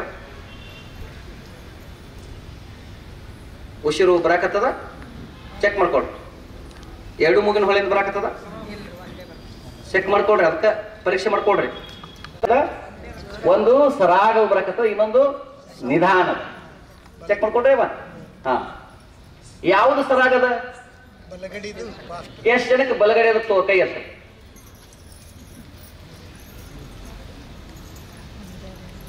ಕೈ ಇಳಿಸ. ಎಷ್ಟು ಜನದು ಎಡಗಡೆ ಅದ ಕೈ ಎತ್ತ? ಎಡಗಡೆ. ಹಾ, ಇನ್ನು ಕೆಲವ್ರದು ಎರಡು ಮೂಗಿನ ಸಮಾನ ಬರಾಕತ್ತಿರ್ತದೆ. ಎಷ್ಟು ಜನಕ್ಕೆ ಎರಡು ಸಮಾನ ಬರಾಕತ್ತ ಕೈ ಎತ್ತ? ಹಾ, ಒಂದೆರಡು. ಹಾ, ಇನ್ನು ಎರಡು ಮೂಗಿನಲ್ಲಿ ಯಾರಿಗೆ ಬರಾಕತ್ತ ಕೈ ಎತ್ತ? ಅಂದ್ರೆ ಅವ್ರು ಇಲ್ಲ ಅಂತ ಅರ್ಥ. ಯವ್ವ ಇಲ್ಲಿ ಕೇಳ್ರಿ, ಈ ಎರಡು ಮೂಗಿನಲ್ಲಿ ಏನು ಗಾಳಿ ಬರ್ತದಲ್ಲ, ಇದು ಎಲ್ಲಾ ಸಂದರ್ಭದಲ್ಲಿ ಸಮಾನ ಬರಲ್ಲ. ಯಾವತ್ತು ಒಂದು ಮೂಗಿನಲ್ಲಿ ಸರಾಗಿರ್ತದೆ, ಇನ್ನೊಂದು ನಿಧಾನ ಇರ್ತದೆ. ಇದು ಪ್ರತಿ 60ರಿಂದ 90 ನಿಮಿಷ ಒಂದ್ಸಲ ಬದಲಾವಣೆ ಆಗ್ತಾ ಇರ್ತದೆ. ಎಷ್ಟು ನಿಮಿಷಕ್ಕೆ? 60ರಿಂದ 90 ನಿಮಿಷ ಒಂದ್ಸಲ ಬದಲಾವಣೆ ಆಗ್ತಾ ಇರ್ತದೆ. ಬಲ ಮೂಗಿಗೆ ಸೂರ್ಯನಾಡಿ, ಎಡ ಮೂಗಿಗೆ ಚಂದ್ರನಾಡಿ ಅಂತ ಕರೀತಾರೆ. ಎಡ ಮೂಗಿನ ಹೊಳ್ಳೆ ಗಂಗಾ ನದಿಯಂತೆ, ಬಲ ಮೂಗಿನ ಹೊಳ್ಳೆ ಯಮುನಾ ನದಿಯಂತೆ. ಮಧ್ಯದ್ದು ಈ ಎರಡು ಮೂಗಿನ ಹೊಳ್ಳೆ ಮಧ್ಯದಲ್ಲಿ ಅದು ಕಾಣಂಗಿಲ್ಲ, ಅದು ಸೂಕ್ತವಾಗ್ಯದ. ಹಿಮಾಲಯದಲ್ಲಿ ಎರಡು ನದಿಗಳು, ಮೂರು ನದಿಗಳು ಶುರುವಾಗೋದು ಹಿಮಾಲಯದಲ್ಲಿ. ಗಂಗೋತ್ರಿಯಲ್ಲಿ ಗಂಗಾ ನದಿ, ಗೋಮುಖ ಅಂತ ಇರ್ತಾರೆ. ಹಿಮಾಲಯದ ತಪೋವನದಿಂದ ಆ ಇಳಿದು ಅಲ್ಲೊಂದು ಗೋಮುಖದ ಗೋವಿನಂತೆ ಬಾಯದ, ಅದರಿಂದ ಗಂಗಾ ನದಿ ಹರ್ಕೋನ್ ಕೆಳಗೆ ಬರ್ತದ. ಮುಂದೆ ಅದು ಅಲಕ್ನಂದ, ಭಾಗೀರಥಿ ಹಿಂಗ ನದಿ ಹಾಕೋತು ದೇವಪ್ರಯಾಗ ಅಂತ ಬರ್ತದ. ಅಲ್ಲಿಂದ ಗಂಗಾ ನದಿ ಆರಂಭವಾಗ್ತದ. ಆರಂಭದಲ್ಲಿ ಸಣ್ಣ ಇಷ್ಟೇ ಕೊಳವೆಯಾಗಿರ್ತದ. ಇನ್ನೊಂದು ಯಮುನಾ ನದಿ, ಯಮುನೋತ್ರಿ ಅಂತದ. ಅಲ್ಲಿ ಯಮುನಾ ನದಿ ಉತ್ಪತ್ತಿ ಅದ. ನೋಡಕ್ ಎರಡು ವಿರುದ್ಧ ದಿಕ್ಕಿನಲ್ಲಿ ಹರಿತಾವ. ಒಂದು ಈ ಕಡೆ ಹರಿದ್ರೆ ಇದು ಇನ್ನೊಂದು ಈ ಕಡೆ ಹರಿತೈತಿ. ಆದ್ರೆ ಎರಡು ಅದ್ರ ಮಧ್ಯದಲ್ಲಿ ಸರಸ್ವತಿ ಅಂತ ಅದ. ಬದ್ರಿನಾಥ್ ಅಂತ ಕೇಳಿರಲ್ಲ, ಅಲ್ಲಿ ಒಂದು ನದಿ ಅದ. ಅಲ್ಲಿ ಮಾನಾ ಅಂತ ಒಂದು ಹಳ್ಳಿ ಅದ, ಈ ದೇಶದ ಕೊನೆ ಹಳ್ಳಿ. ಅಲ್ಲಿ ಒಂದು ಗುಹೆ ಅದ. ವ್ಯಾಸ ಮಹರ್ಷಿಗಳು ಮಹಾಭಾರತವನ್ನು ಬರೆದಂತದ್ದು. ಅಲ್ಲಿ ಗಣೇಶ ಗುಹೆ ಇದೆ. ಸ್ವತಃ ಗಣೇಶನೇ ಅವ್ರು ಹೇಳಿದ್ರೆ ಕೇಳ್ಕೊಂಡು ಬರಿತಾ ಇದ್ದಂತ. ಕೆಲವು ತಿಂಗಳ ಹಿಂದೆ ನಾವು ಅಲ್ಲಿ ಹೋಗಿದ್ದೀವಿ. ಅಲ್ಲೊಂದು ಸರಸ್ವತಿ ಅಂತ ನದಿ ಅದ. ಅದಲ್ಲಿ ಕಾಣ್ತದ, ಮುಂದೆ ಮರೆ ಆಗಿಬಿಡ್ತದ. ಹಂಗ ನಮ್ಮ ಶರೀರದಲ್ಲಿ ಈ ಮೂಗಿನ ಮಧ್ಯದಲ್ಲಿ ಏನದ ಸುಷುಮ್ನ ಅಂತದ. ಸುಷುಮ್ನ ನದಿ ಅದು, ಅದು ಕಾಣಂಗಿಲ್ಲ ಬಟ್ ಅದ. ಇದು ಬಲ ಎಡ ಯಾವಾಗ ಸಮಾನ ಆಗಿರ್ತದಲ್ಲ, ಯಾವಾಗ ಇವೆರಡು ಸಮಾನ ಆಗ್ತಾವಲ್ಲ, ಆ ಸಮಾನ ಆದಾಗ ಸುಷುಮ್ನ ನಾಡಿ ಹರಿಯಾಕ ಶುರು ಮಾಡಿರ್ತದೆ. ಯೋಗದ ಮೂಲ ಉದ್ದೇಶ ಇದು ಪ್ರತಿ 60ರಿಂದ 90 ನಿಮಿಷ ಒಂದ್ಸಲ ಈ ಸರಾಗಿದ್ದು ನಿಧಾನ ಆಗ್ಬೇಕು, ನಿಧಾನ ಸರಾಗ ಆಗ್ಬೇಕಲ್ಲ. ಈ ಸರಾಗ ಮತ್ತು ನಿಧಾನ ಆಗೋ ಸಂದರ್ಭದಲ್ಲಿ 1 ನಿಮಿಷಗಳ ಕಾಲ ಎರಡು ಸಮಾನ ಆಗ್ತಾವ. ಸಮಾನ ಆಗಿ ಸರಾಗಿದ್ದು ನಿಧಾನ ಆಗ್ತದೆ, ನಿಧಾನ ಸರಾಗ ಆಗ್ತದೆ. ಯಾವಾಗ ಸಮಾನ ಆಗ್ತದ ಅವಾಗ ಸುಷುಮ್ನ ನಾಡಿ ಓಪನ್ ಆಗ್ತದೆ. ಯೋಗ ಅಭ್ಯಾಸ ಮಾಡೋದು, ಆಸನ ಮಾಡೋದು, ಪ್ರಾಣಾಯಾಮ ಮಾಡೋದು ಎದಕ್ಕೆ ಗೊತ್ತೇನೋ? ಸದಾಕಾಲ ಎರಡು ಸಮಾನವಾಗಿ ಹರಿಸ್ಬೇಕು ಅಂತ. ಈ ಸಮಾನ ಹರಿದ್ರೆ ಧ್ಯಾನ ಹತ್ತದ. ನೀವು ಬಲ ಮೂಗಿನಲ್ಲಿ ಧ್ಯಾನ, ಬಲ ಮೂಗಿನಲ್ಲಿ ಸರಾಗವಾಗಿದ್ದಾಗ ಧ್ಯಾನ ಮಾಡಿದ್ರೆ ಬರೀ ವಿಚಾರಗಳು ಬರ್ತಾವ, ಹಳ್ಳ ಮುಳ್ಳ ವಿಚಾರ ಬ್ಯಾಡ ಅಂತ ಬರ್ತದ. ಯಾರು ಬ್ಯಾಡ ಅಂದ್ರೆ ಅವರ ಬರಕ್ ಶುರು ಮಾಡ್ತಾರ. ಇನ್ನು ಎಡ ಮೂಗಿನ ಹೊಳ್ಳೆಯಲ್ಲಿ ಮಾಡಿದ್ರೆ ದೇಹದಲ್ಲಿ ತೂಕಡಿಗೆ ಬರ್ತತಿ, ಸುಸ್ತಾಗ್ತತಿ, ಬ್ಯಾಡಪ್ಪ ಅಂತ ಅನ್ಸತ್ತೆ. ಬಲ ಮೂಗಿನ ಹೊಳ್ಳೆ ಇದ್ರೂ ಧ್ಯಾನ ಹತ್ತಲ್ಲ, ಎಡ ಮೂಗಿನ ಹೊಳ್ಳೆ ಸರಾಗಿದ್ರು ಧ್ಯಾನ ಹತ್ತಂಗಿಲ್ಲ. ಧ್ಯಾನ ಯಾವಾಗ ಹತ್ತತ್ತೆ ಅಂತಂದ್ರ ಎರಡೂ ಸಮಾನವಾಗಿದ್ದ. ಯೋಗದೊಳಗೆ ಹಠ ಯೋಗ ಅಂತ ಬರ್ತದೆ. ಹಠ ಅಂದ್ರೆ ಏನು? ಹಠ ಯೋಗ ಅಂದ್ರೆ ಏನು? ನೀವು ಅಂದ್ರೆ ಹಠ ಅಂದ್ರೆ ಅದಂತ ತಿಳ್ಕೊಟ್ರೆ, ಹಠ ಅಂದ್ರೆ ಕಣ್ಣದ ಟಗರಿನ ಠ, ಇದು ರಟೈಕ ಠ, ಇದು ಹಠ. ನೀವು ತಿಳ್ಕೊ ಹಠ ಅಂದ್ರೆ ನಾವು ಹಠವಾದಿ ಅದಲ್ಲ, ಹಠವಾದಿ ಆ ಕನ್ನಡದ ಏನು ಹಠವಾದಿ ಇಲ್ಲ, ಅದು ಠ ಅಂದ್ರೆ ಟಗರಿನ ಠ. ಅದು ಇದು ಠಕ್ಕ ಆಠ, ಇದು ಅವ್ನು ಬಹಳ ಠಕ್ ಅದಾರ ಅಂತೀವಲ್ಲ, ರಟೈಕಟ್ಟ ಇದು. ಈ ಹಠ ಅಂದ್ರೆ ಏನು? ಹ ಅಂತಂದ್ರ ಸೂರ್ಯ, ಠ ಅಂತಂದ್ರ ಚಂದ್ರ. ಸೂರ್ಯ ಮತ್ತು ಚಂದ್ರಗಳ ಸಮ್ಮಿಲನವೇ ಹಠಯೋಗ. ಹಂಗಂದ್ರೆ ಯೋಗಿಕ ಭಾಷೆಯೊಳಗ ಹಠ ಅಂತಂದ್ರ ಎರಡೂ ಸಮಾನ. ಇದು ಸೂರ್ಯ ಮತ್ತು ಚಂದ್ರ ಇವುಗಳ ಸಮಾನ ಆಗ್ತದೆ ಸುಷುಮ್ನ. ಸುಷುಮ್ನ ಜಾಗೃತಿಗೆ ಹಠಯೋಗ. ಅದಕ್ಕೆ ಆಸನ ಮಾಡಬೇಕು, ಅದಕ್ಕೆ ಪ್ರಾಣಾಯಾಮ ಮಾಡಬೇಕು, ಅದಕ್ಕೆ ಮುದ್ರಾ ಮಾಡಬೇಕು, ಅದಕ್ಕೆ ಬಂದ್ ಮಾಡಬೇಕು, ಅದಕ್ಕೆ ಷಟ್ಕರ್ಮ ಮಾಡಬೇಕು. ಎದಕ್ಕೆ? ಇವೆರಡು ಸಮಾನ ಸಾಕ. ಅದನ್ನ ಅಲ್ಲಂ ಪ್ರಭುದೇವರು ಹೇಳಿದ್ರು. ಯಾಕೆ ಇಷ್ಟೊಂದು ಡಿಟೇಲ್ ಹೇಳಕತ್ತೇನೆ ಅಂತಂದ್ರ ಈ ಸುಷುಮ್ನ ನಾಳ ಬಹಳ ಅಂದ್ರೆ ಬಹಳ ಇಂಪಾರ್ಟೆಂಟ್. ನಮ್ಮ ಬೆನ್ನು ಹುರಿ ಅದಲ್ಲ, ಬೆನ್ನು ಹುರಿ ಅಲ್ಲಿಂದ ಉತ್ಪತ್ತಿ ಆಗ್ತಾವ. ಏನು? ಅಲ್ಲಿ ನಾಡಿಗಳದಾವ, ಅದ್ರ ಸುತ್ತಲೂ ಪ್ರತಿ ಚಕ್ರಗಳದಾವ. ಚಕ್ರ ಗೊತ್ತಲ್ಲ? ಆಧಾರ ಹೇಳ್ರಿ, ಮೂಲಾಧಾರ ಚಕ್ರ ಹೇಳ್ರಿ. ಮೂಲಾಧಾರ ಚಕ್ರ, ಸ್ವಾಧಿಷ್ಠಾನ ಚಕ್ರ, ಮಣಿಪೂರಕ ಚಕ್ರ, ಅನಾಹತ ಚಕ್ರ, ವಿಶುದ್ಧಿ ಚಕ್ರ, ಆಜ್ಞಾ ಚಕ್ರ, ಸಹಸ್ರಾರ, ಶಿಖಾ ಚಕ್ರ, ಪಶ್ಚಿಮ ಚಕ್ರ, ಅನುಚಕ್ರ. ಎಷ್ಟದು? 10. 10 ಅದು ಇಲ್ಲ. ಕೆಲವರು ಷಟ್ ಚಕ್ರ ಅಂತ ಕರೀತಾರೆ, ಕೆಲವರು 9 ಚಕ್ರ ಅದಾವ ಅಂತ ಹೇಳ್ತಾರೆ, ಕೆಲವರು 10 ಚಕ್ರ ಅಂತ ಹೇಳ್ತಾರೆ. ಹಂಗಾದ್ರೆ ನಿಜಕ್ಕೂ ಚಕ್ರಗಳು ಎಷ್ಟು ಅದಾವು? ಚಕ್ರ ಅಂತಂದ್ರ ನಿಮ್ಮ ಭಾಷೆಯೊಳಗೆ ಹೇಳ್ಬೇಕಂದ್ರ ಸರ್ಕಲ್. ಸರ್ಕಲ್ ಅದಾವಲ್ಲ, ಈ Chennamma circle, Basaveshwara circle, Shivaji circle ಅಂತಲ್ಲ. ಸರ್ಕಲ್ ಅಂದಾಗ ಏನಾಗ್ತದೆ? 1 ರಿಂದ 2 ರಸ್ತೆ ಬಂದು ಕೂಡಿರ್ತಾವಲ್ಲ, ಅದಕ್ಕೆ ಸರ್ಕಲ್ ಅಂತಾರ. ಯೋಗದೊಳಗ ಸರ್ಕಲ್ ಅಂತ ಸಂಗಮ. 2 ನದಿಗಳ ಸೇರೋದಕ್ಕೆ ಸಂಗಮ ಅಂತೀರಿ, 3 ನದಿಗಳ ಸೇರೋದು ಸಂಗಮ ಅಂತ. ಹಂಗ ನಮಗೆ ಇಲ್ಲಿ ಮೂಲಾಧಾರ, ಸ್ವಾಧಿಷ್ಠಾನ, ಮಣಿಪುರ ಇವೆಲ್ಲ ಸರ್ಕಲ್ಗಳು. ಇಲ್ಲಿ ಮೂಲಾಧಾರ ಅಂತಂದ್ರೆ ಅಲ್ಲಿ 4 ನಾಡಿಗಳು ಬಂದು ಸೇರ್ತಾವ. ಸ್ವಾಧಿಷ್ಠಾನದಲ್ಲಿ 6 ನಾಡಿಗಳು ಬಂದು ಸೇರ್ತಾವ. ಮಣಿಪೂರಕದಲ್ಲಿ 10 ನಾಡಿಗಳು ಸೇರ್ತಾವ. ಅನಾಹತದಲ್ಲಿ 12 ನಾಡಿಗಳು, ವಿಶುದ್ಧಿಲಿ 16 ನಾಡಿಗಳು, ಇಲ್ಲಿ 3 ನಾಡಿಗಳು, ಇಲ್ಲಿ 1000 ನಾಡಿಗಳು ಸೇರ್ತಾವ. ಇವೆಲ್ಲ ಎಲ್ಲೆಲ್ಲಿ 2 ರಿಂದ 3 ನಾಡಿಗಳು ಸೇರ್ತಾವಲ್ಲ ಅವುಗಳ ಚಕ್ರ ಅಂತ ಕರೀತಾರೆ. ಇನ್ನು ಎಲ್ಲೆಲ್ಲಿ ಜೋಡಗಳದಾವಲ್ಲ, ಇಲ್ಲಿ ಇಲ್ಲಿ ಎಲ್ಲೆಲ್ಲಿ ಜೋಡದಲ್ಲ ಅಲ್ಲೆಲ್ಲ ಏನದಾವು? ಚಕ್ರಗಳದಾವ. ಅವೆಲ್ಲ ಚಕ್ರಗಳೇ. ಆದ್ರೆ ಮೇಜರ್ಸ್ ಚಕ್ರ ಅದ. ಯಾವುದು? ನಮ್ಮ ಸ್ಪೈನಲ್ ಕಾರ್ಡ್. ಇದೊಂಥರ ನ್ಯಾಷನಲ್ ಹೈವೇ ಇದ್ದಂಗೆ. ಯಾವುದು? ಯಾವುದು ನಿಮ್ದು? ಸ್ಪೈನಲ್ ಕಾರ್ಡ್ ಅಲ್ಲ, national highway. Bengaluru to Bombay direct. ಎಲ್ಲಿ? ಬೆಂಗಳೂರು ಟು ಬಾಂಬೆ. ಇಲ್ಲೆಲ್ಲ ಅದಾವ ಚಕ್ರಗಳು. ಎಲ್ಲಿ ಜೋಡದ, ಎಲ್ಲಿ ಕೀಲದ ಅಲ್ಲೆಲ್ಲ ಚಕ್ರಗಳು ಇರ್ತಾವ. ಅವುಗಳಲ್ಲಿ ಗ್ರಂಥಿಗಳಂತ ಅದಾವ. ಅವು ಗ್ರಂಥಿ ಅವು ರಸ ಉತ್ಪತ್ತಿ ಮಾಡ್ತಾವ. ಹಂಗ ಈ ನದಿ ಸುಷುಮ್ನ ನಾಳದಲ್ಲ, ಇದು ಇಲ್ಲಿಂದ ಆರಂಭ ಆಗ್ತದ. ಎಲ್ಲಿಂದ? ಇಲ್ಲಿಂದ ಕೊನೆಗೆ ಹಿಂಗ ಹೋಗಿ ಪೂರ ಬೆನ್ಹುರಿ ಅಂತದ ಒಂದು ಪೈಪ್ ಇದ್ದಂಗ. ಇದೊಂಥರ ಪೈಪ್, ಇದು ಬೆನ್ಹುರಿ. ಅದರ ಮಧ್ಯದಲ್ಲಿ 3 ನಾಡಿಗಳು ಹರಿತಾವ. 3 ನಾಡಿ, ಇಡ, ಪಿಂಗಳ, ಸುಷುಮ್ನ. ಒಂದಕ್ಕೊಂದು ಹಿಂಗ ಹಾವಿರ್ತದಲ್ಲ, ಇದಕ್ಕೆ ಸರ್ಪೆಂಟ್ ಪವರ್ ಅಂತ ಕರೀತಾರೆ, ಇದಕ್ಕೆ ಕುಂಡಲಿನಿ ಯೋಗ ಅಂತ ಕರೀತಾರೆ. ಹಿಂಗ್ ಅವು ಪ್ರತಿ ಚಕ್ರದಲ್ಲಿ ಕೂಡಿ ಕ್ರಾಸ್ ಆಗಿ ಮತ್ತೆ ಈ ಕಡೆ ಹೋಗ್ತದೆ, ಈ ಕಡೆ ಹೋಗ್ತದೆ, ಮತ್ತೆ ಕೂಡ್ತಾವ. ಹಿಂಗ ನಮ್ಮೆಲ್ಲ ಬೆನ್ಹುರಿಯಲ್ಲಿ ಎಲ್ಲ ಇವುಗಳನ್ನ ಶರಣರು ಆಚಾರಲಿಂಗ. ಮೂಲಾಧಾರಕ್ಕೆ ಏನಂದ್ರು ಹೇಳ್ರಿ? ನಮ್ಮ ಶರಣರ ಭಾಷೆ ಏನು? ಮೂಲಾಧಾರದ ಆಚಾರಲಿಂಗ ಹೇಳ್ರಿ. ಗುರುಲಿಂಗ, ಶಿವಲಿಂಗ, ಜಂಗಮಲಿಂಗ, ಪ್ರಸಾದಲಿಂಗ, ಮಹಾಲಿಂಗ, ನಿಷ್ಕಲಲಿಂಗ, ನಿಶೂನ್ಯಲಿಂಗ, ನಿರಂಜನಲಿಂಗ, ಅವನು ಮಹಾಲಿಂಗ ಅಂದ್ರು. ಶರಣರು ಚಕ್ರಗಳ ಬಗ್ಗೆ ಹೆಸರು ಹೇಳಿದ್ರು. ಮತ್ ಆಯಾ ಚಕ್ರದಲ್ಲಿ ಒಂದೊಂದು ಮಂತ್ರಗಳು ಇರ್ತಾವ. ಅವುಗಳು ಬೀಜ ಮಂತ್ರ. ಮೂಲಾಧಾರದಲ್ಲಿ ಲಂ ಹೇಳ್ರಿ, ಲಂ ಹೇಳ್ರಿ. ಸ್ವಾಧಿಷ್ಠಾನದಲ್ಲಿ ವಂ, ಮಣಿಪುರದಲ್ಲಿ ರಂ, ಅನಾಥಲ್ಲಿ ಯಂ, ವಿಶುದ್ಧಿಯಲ್ಲಿ ಹಂ. ಇದು ಓಂ. ಲಂ ವಂ ರಂ ಯಂ ಹಂ ಓಂ ಹೇಳ್ರಿ. ನೇರ ಕೂತ್ಕೊಳ್ರಿ. ಲಂ ವಂ ರಂ ಯಂ ಹಂ ಓಂ. ಲಂ ವಂ ರಂ ಯಂ ಹಂ ಓಂ. ಲಂ ವಂ ರಂ ಯಂ ಹಂ ಓಂ ಹೇಳ್ರಿ. ಜೋರಾಗಿ ಹೇಳ್ರಿ. ಲಂ ವಂ ರಂ ಯಂ ಹಂ ಓಂ. ಲಂ ವಂ ರಂ ಯಂ ಹಂ ಓಂ. ಲಂ ವಂ ರಂ ಯಂ ಹಂ ಓಂ. ಲಂ ವಂ ರಂ ಯಂ ಹಂ ಓಂ. ಲಂ ವಂ ರಂ ಯಂ ಹಂ ಓಂ ಹೇಳ್ರಿ. ನಾಲಿಗೆ ಹೊಳಂಗಿಲ್ಲವ.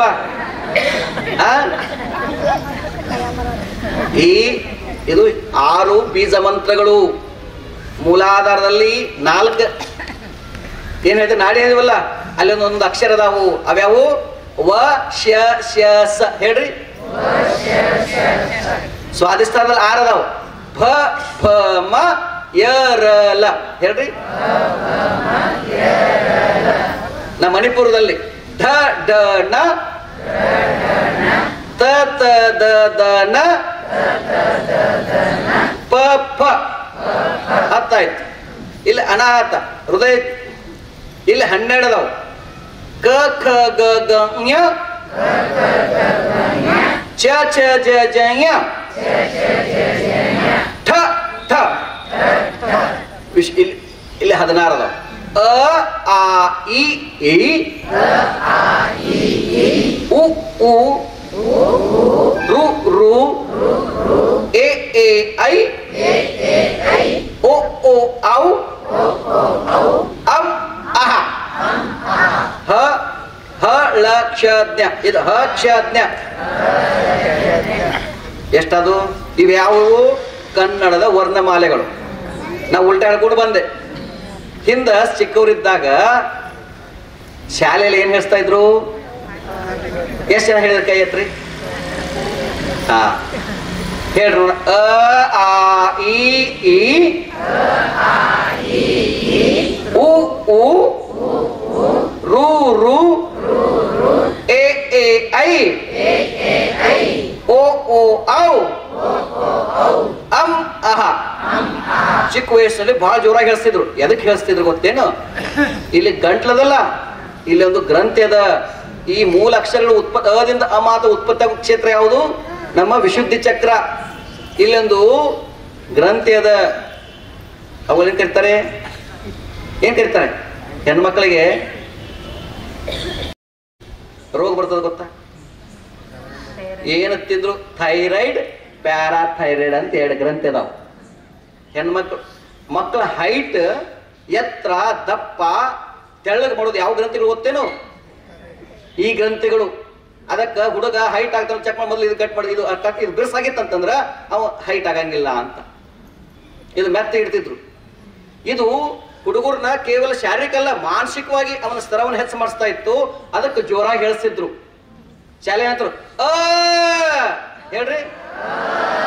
ಕೈ ಎತ್ತ ನಾ ಹೇಳ್ದಂಗೆ ಮಾಡ್ರಿ. ಈಗ ತಿಳ್ಕೊಳ್ರಿ, ನಾವು ಶಿಶು ವಿಹಾರಕ್ಕೆ ಬಂದಿವಿ ಅಂತ ಕೈ ಮಾಡ್ರಿ. ಆ ಈ ನಿಧಾನ ಹೇಳ್ರಿ, ಹಲ್ಸ ಹಾಕೊಂಡು ನೋಡ್ರಿ ಅಂತ. ಈ ಊ ರೂ ಏ ಐ ಓ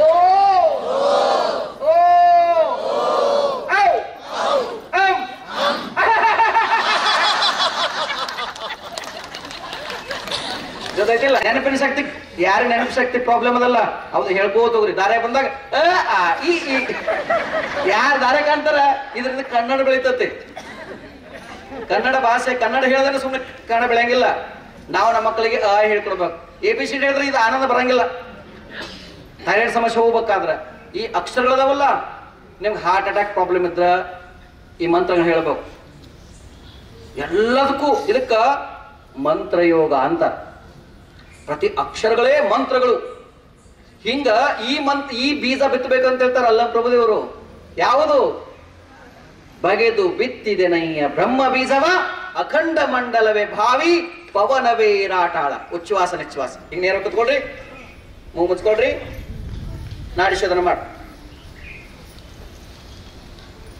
ಇದ ರಾಟಾಳ ಅಂತ ತಿಳ್ಕೊಳ್ರಿ. ಇದ ಹಗ್ಗ.